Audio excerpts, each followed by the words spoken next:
আসসালামু আলাইকুম, আশা করি সবাই ভালো আছেন। চলে আসলাম বাংলাদেশ ধান গবেষণা ইনস্টিটিউট গবেষণা ফিল্ডে।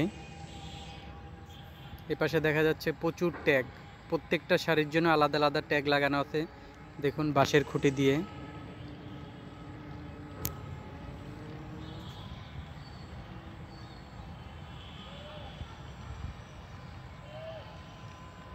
প্রত্যেকটা সারিতে আলাদা আলাদা ট্যাগ দেওয়া আছে।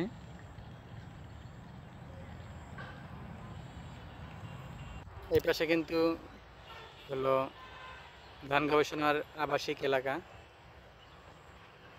এখানে কর্মকর্তা কর্মচারী এই সারিতে সবাই থাকে। এই পাশে কর্মচারী থাকে, ওই পাশে কর্মকর্তা।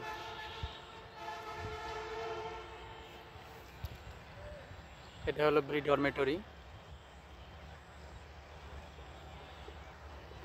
আর ওই তার পিছনে হলো ব্রি মসজিদ।